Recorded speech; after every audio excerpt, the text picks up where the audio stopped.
Hello everyone and welcome to my channel, and today I'll be reading an Arlecchino Existencer by me. So let's get into it.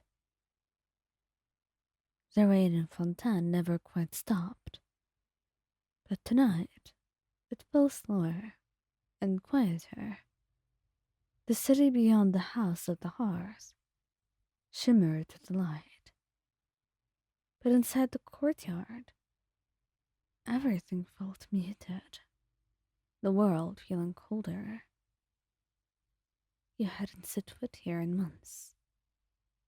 The gate still creaked the same way when it opened, and the smell was still the same when you went inside, and there was that faint laughter echoing from the far hall, where the children must have been gathered for supper.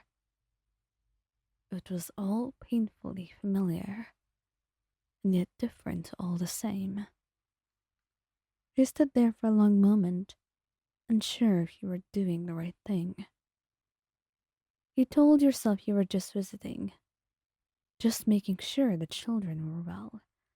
Just because you were not with Arlecchino any longer, it didn't mean you didn't love them. They were dear to you, the dearest things to your heart. But you knew that deep inside, it wasn't entirely the truth. Your heart would not be pounding like this if it were only just about them. The truth was much simpler and heavier. You missed her as well, naturally. You'd left because you couldn't stand what she did, how her words were knives and how her love was discipline, how she trained the children to be sharp instead of soft. You hated the danger, the secrets, the way the blood sometimes followed her home. You told her once during your last fight that turning those children into weapons and treating them like the world will never show them a hint of kindness was never the way. And yet, there was nothing else to do. That had been the end of it, and you left. But you never stopped thinking of her, her voice, her hands, her rare, tired smile when she thought no one was watching. And now, standing here in the cold, you didn't know she would even open the door for you. And yet, you reached for the handle anyway. The moment you stepped inside, the warmth hit you, the scent of firewood, and then her voice. "Who's there?" Your breath caught. Arlecchino stepped into view, her sleeves rolled up, a towel draped over one arm. She must have been helping serve the meal. Her hair was a little longer than you remembered. Her expression, however, was exactly the same, controlled, unreadable. "Leon." You froze. "Hi." For a long moment, neither of you spoke. The silence was sharp and brittle as glass. The fire behind her flickered across the wall. "I didn't think I'd see you again," she said at last, her voice low. "I didn't think I'd come back." Her gaze flickered to the children, and then back to you. "You shouldn't be here. It's dangerous to be seen with me now." You gave a small, humorless smile. "And when was it ever safe, Arlecchino?" That made her pause, and she frowned a little bit. "So, why are you here?" You hesitated, because I couldn't stop. I couldn't stop wondering, and I wanted to know if you're okay. If they're okay, too. Her jaw tightened. "They're fine.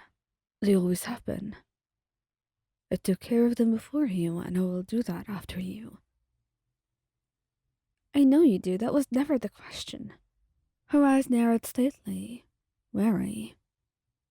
Then, what is it? You sighed, stepping closer. I didn't come to fight you again, Arlecchino. I miss you. That's all. The words hung in the air, small and raw, and for a second you thought you saw her flinch. But the next moment the mask you knew so well was still in place. You miss someone who kills for a living. Really? That's not fair. No, it isn't. You looked at her, truly looked, and saw what you'd been avoiding for months. She looked tired. Not the kind of tired that comes from work, but rather loneliness. You took another step forward. I never hated you, Arlecchino. I hated that I couldn't understand you. That every time you said it was for their sake, I couldn't see past the fear that you'd lose yourself in it. Her eyes darkened. And did you come back because you suddenly found the answer? You hesitated, then shook your head. No, I came back because I realized that even if I can't understand everything, I still love you. For a long moment, she said nothing, and you half expected her to tell you to leave again. But instead she whispered, "You shouldn't." Maybe not, but I do. She closed her eyes briefly, as if holding back, and when she opened them again, she looked hesitant and uncertain. I don't know how to be different. This is all I know. And I won't ask you to change. I just want to understand how you see things, how you see what you do. You really think there's something left to understand? Yes. You do everything for them. It's simply that we see things differently. I'm sure that's it. Her breath caught. You still think I'm cruel? No, I used to. But now I think you're just different. You know, that's why you see things the way you do. But whatever you decide to do, Arlecchino, I realized I can't live like this. I can't live without you. Or the children. We may have seen things differently, but I love you. I always have. You reached up slowly, taking your hand in your own and squeezing it. Would you let me stay? You came back. After everything. After the way I treated you. And I wanted to come back. Every single day I was away from you. She chuckled. You have a way with words. And you have a way of not using them. You say, and she can't help but laugh. And then she pulls you closer. Maybe on so many things you'll never see eye to eye. But at least neither of you will be alone. You'll have each other. And maybe time could help you understand.